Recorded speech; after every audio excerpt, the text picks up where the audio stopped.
What's up, YouTube? So I'm in my bed and I'm getting ready to go leave, but I wanted to do this because I felt it a calling to do it. This is going to be my first Bible sermon, okay? And I'm thinking I'm doing this once a week, just to help people, just to help you on your spiritual. I think not only that we have to help ourselves physically, mentally, but I think spiritually. I happen to believe in the Bible that Jesus is the Son of God, so that's the religion I believe. You don't have to believe what I do, but I found there's a lot of truth in it. And I found that it's not a truth that's a logical truth, a truth that's a spiritual truth.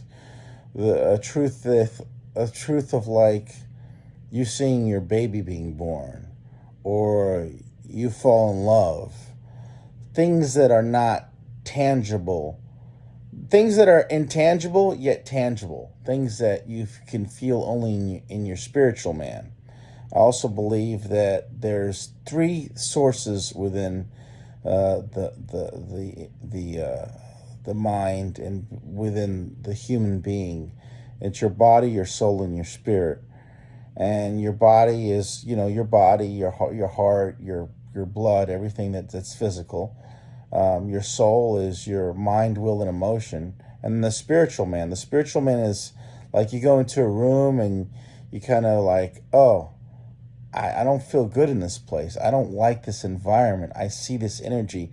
I got to get out of here. Well, that's your spiritual man speaking to you. It's a higher realm. Anyway, I'm not going to get into that because that's not what I'm going to talk about today. But I just wanted to give this a disclaimer because if this is something that you don't believe or does not going to interest you, just turn it off, and that's okay. And quite frankly, I don't want to do this, but I feel that called to do this. My spiritual man is telling me to do this. And also, I met somebody who's one of my mentors in my life, so I dedicate this to Big Mama.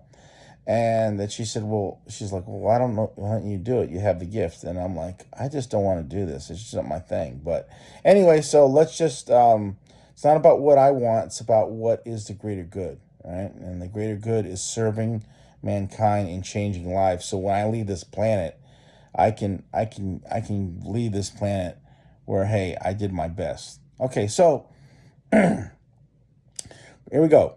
So we're going to go into Hebrews 12:1, okay? And the title of my message today is going to be Run Your Own Race. Or I can paraphrase it, run your own damn race. All right, that's what I'm going to say it. Okay, so Hebrews 12:1 says, therefore, since we also have such a large cloud of witnesses surrounding us, let us lay aside every hindrance and the sin that so easily ensnares us, and let us run with endurance the race that lies before us, keeping our eyes on Jesus, the source and perfecter of our faith. For the joy that lay before him, he endured the cross, despising the shame, and sat down on the right hand of God. Okay, so that's Hebrews 12:1.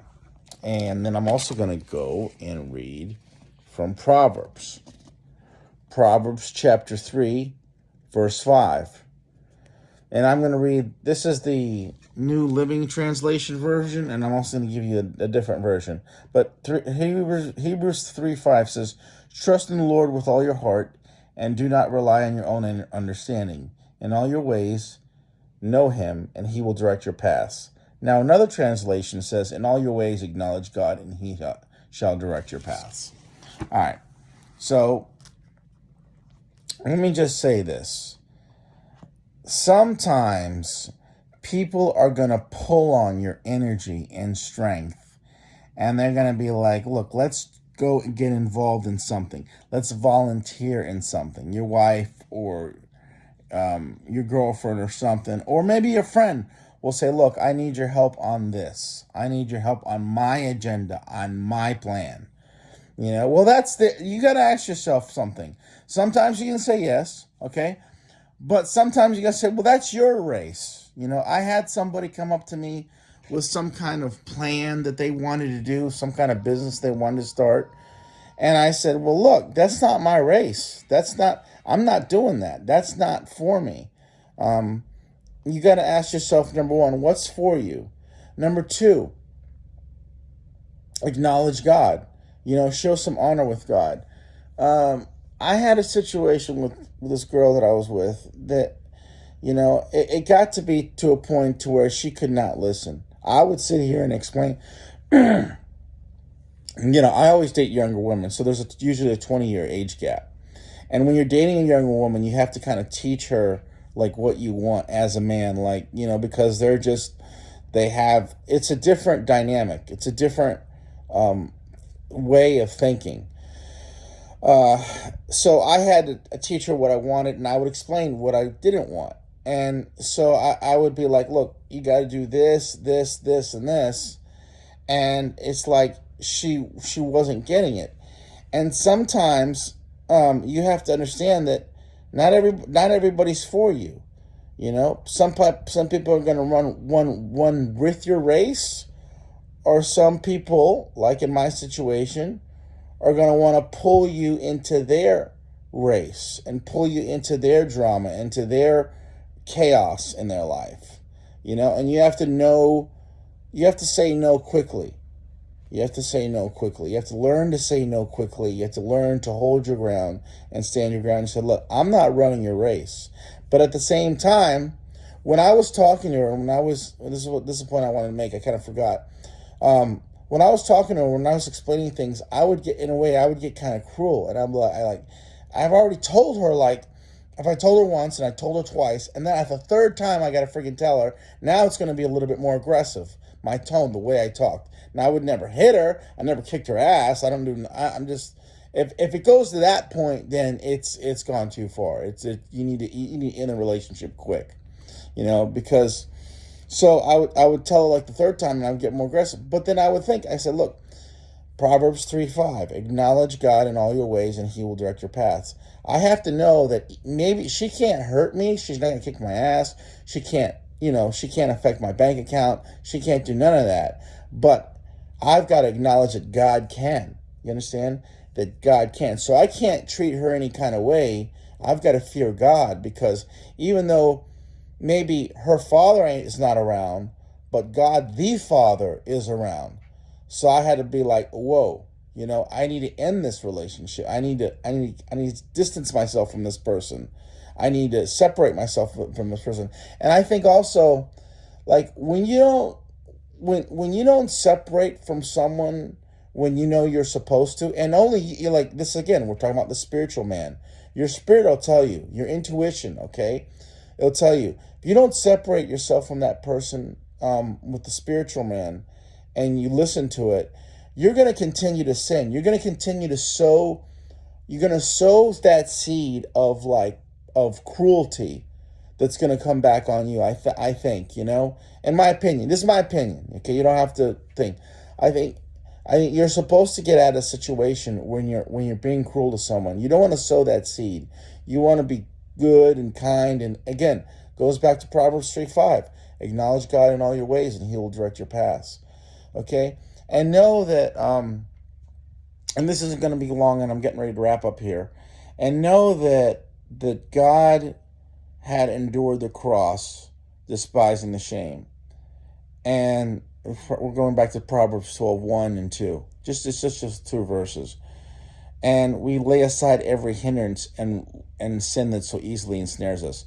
Listen, there's another verse in the Bible, I don't know where it is. It's like sin. It's almost like a sticky molasses. You stick your hand into it, and you pull it out, and you have like these cords of sin, like that just kind of hold on to you, And I was with a different girl, and she just was so seductive and beautiful and manipulative. And every time I would get entangled with her, I would try to pull away, and I couldn't pull away because my heart was attached. Again, we go back to your spirit. Your spirit gets attached with people. You click with people, and I couldn't pull away. So the cords of sin were holding me. I couldn't break free and run my own race. I was getting involved with her drama, her crap, her mess, and it was affecting my life. So you got to understand that. You got to recognize that. that sin and your race, and recognize that don't get pulled into other people's drama.